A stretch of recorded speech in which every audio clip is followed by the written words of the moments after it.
크리스토퍼 놀란 감독의 머리 아픈 SF 영화, 눈물 찔찔 짜내는 한국형 신파 영화 많이 지겨우셨죠? 이 간만에 한국형 코믹 호러 병맛 영화가 극장가를 찾았습니다. 오늘 소개할 영화 죽지 않는 인간들의 밤입니다.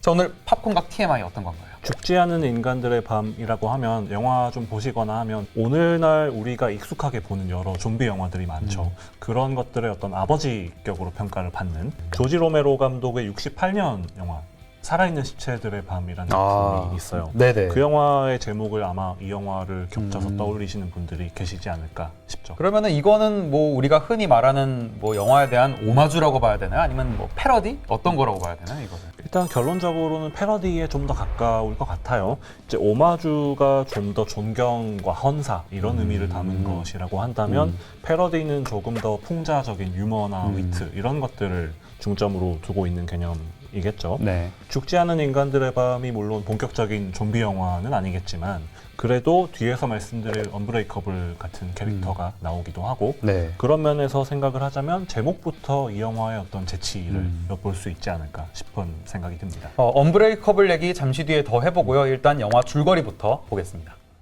언브레이커블. 평범한 인간처럼 살아가는 척 인류에게 바이러스를 퍼뜨리려고 하는 것이죠. 진짜 죽여버릴 거야. 자, 시실리 2kg, 점쟁이들, 차우 이런 영화들 연출했던 신정원 감독의 신작입니다. 한국 영화계에선 이 신정원 감독이 코믹 호러 장르의 선구자 그리고 병맛의 귀재다.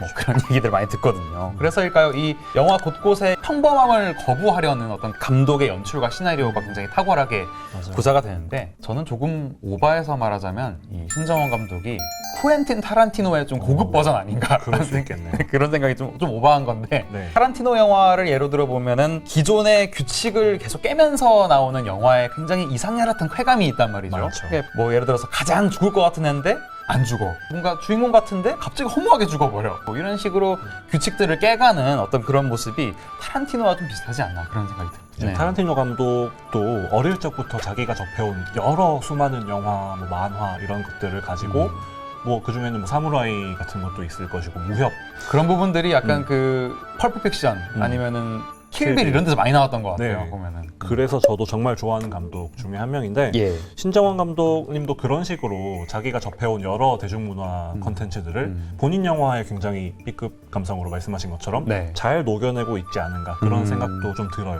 어쨌든 한국 영화 장르의 어떤 새로운 영역을 만들어가고 있는 그런 감독 중에 한 명이 아닐까 네. 싶어요. 죽지 않은 인간들의 밤에 시나리오를 받았는 배우들이 다 이거 보고 이게 뭐야? 이게 뭔 내용이야? 좀 어이가 없어 하면서도 계속 빠져드는 경험을 했다고 하잖아요. 그래서 이 영화에 나오는 그 이미도 씨, 배우 이미도 씨 같은 경우에는 원래 신정원 감독한테 그 입덕을 했단 말이죠. 네. 그러니까 다른 거 다 안 보고 시나리오도 안 보고 그냥 참여 의사를 밝혔다 이런 얘기도 있고요. 예능 보면은 남량 특집 이런 거 많죠. 예능 단골 소재잖아요. 네. 어떻게 보면. 근데 그 보면은 분명히 어떤 공포, 무서운 걸 다뤘는데 웃기잖아요. 보면은 막 보면 울 상황도 아니고 웃을 상황도 아니고 이런 부분도 있고 그런 부분들이 있는데 이게 중요한 건 이 호러를 다루는 방식이란 말이죠. 이 맞아요. 영화에서. 네. 시실리 2kg 대표적인 작품. 시실리 2kg 보면 저는 아직도 가끔 그 영화 딴 데서 보면은 좀 무섭거든요. 섬뜩해요. 예. 말하고자 했던 게 귀신보다 사람이 더 무서운 게 아니냐. 그러니까요. 그런 거예요. 이게 귀신이나 이런 거 본 거보다 사람 보는 게 더 무서워요. 더 깜짝 놀랐어요. 더 깜짝 놀라잖아요. 막. 그러니까 저도 이 죽지 않은 인간들의 밤을 봤지만은 유머와 코믹스러운 부분에 좀 더 집중을 했지만서도 다 보고 나면 좀 서늘하거든요. 오싹하거든요. 이 영화도 코미디를 기반으로 하지만 말씀하신 것처럼 호러적인 측면은 오히려 영화의 스토리 자체에서 기반하지 않을까 예.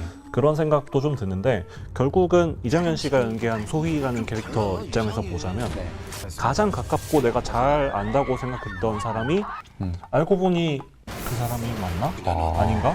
하면은 그거 자체가 좀 의심으로부터 시작해서 좀 섬뜩함을 줄 수 있는 그런 느낌이죠. 작가님 맞으세요? 제일 가까이 있는 사람이잖아요. 제일 가까이 있는 사람. 맞을걸요? 아, 맞아요? 아, 네. 저는 아니거든요. 아. 언브레이커블입니다. 그러셨구나. 네.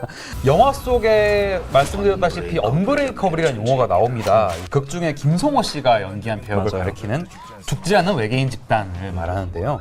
이 언브레이커블을 보면은 2000년도에 개봉한 M 나이트 샤말란 감독의 언브레이커블이 이 영화가 나온 다음에 언브레이커블이라는 말이 좀 그 자체로 좀 대명사가 된 부분이 있단 말이죠. 그렇죠. 그러니까 이 영화 전에 23 아이덴티티, 이 영화 후로 최근에 글래스라는 영화가 맞아요. 그렇죠, 개봉을 했죠. 그러면서 언브레이커블 3부작 시리즈가 탄생을 한 건데 이제 언브레이커블이라는 얘기를 보면은 깨지지 않는, 그러니까 결국 불사신 같은 거죠. 어떤 상황에서도 죽지 않는. 그리고 또 예를 들어서 지나가기만 했는데 이 사람의 이력을 다 알아. 범죄 이력이라든지 어떤 그런 한마디로 초능력을 가진 돌연변이잖아요. 저희가 이제 헐리우드 영화 보면은 엑스맨 시리즈, 한국 영화 보면 김다미 씨가 주연한 마녀 같은 영화 보면은 이게 언브레이커블의 존재를 접할 수 있기 때문에 저희한테 그렇게 많이 낯설진 않은 것 같아요. 맞습니다. 아무래도 초현실적인 그런 SF 소재 자체가 오락 영화에서 특히 사용하기에 좀 알맞은 소재겠죠.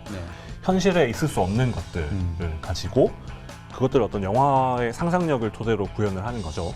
그러면서 일종의 어떤 오락적인 쾌감을, 유머를 주기도 하고, 그러면서도 이 세상에는 없는 것들을 이야기하고 있는 건데 그게 오히려 현실의 어떤 것들을 좀 간접적으로 반영을 한다든지 풍자를 한다든지 그런 이야기들을 이제 많이 볼 수 있는데, 요즘에는 특히 뭐 좀비 영화들도 많이 나오고 그런 면이 있겠죠. 네, 말씀하셨다시피 최근에 뭐 K 좀비라고 하잖아요. 뭐 부산행 반도 살아있다. 이 한국 좀비 영화 뭐 전성시대가 개막을 했다 해도 과언이 아닌데, 저는 이 개인적으로 이 죽지 않는다라는 데서 오는 저는 길티 플레저가 있는 것 같아요. 보면은 불사신이라든지 특히 좀비 같은 경우에는 우리가 감정이입을 좀비한테 하진 않잖아요. 저희가 얘는 뭐 죽으면 죽는 거고 안 죽어도 별로 상관이 없어요. 근데 우리가 뭐 흔히 전쟁 영화 아니면 뭐 빌런들, 악역이 나오는 어떤 그런 액션 영화들 볼 때 저희 부모님이 그러는데 악당 죽을 때 좀 마음 아파하시는 분들이 있어요. 울컥해요. 그러니까 쟤들도 사람인데. 누구의 자식인데 누구의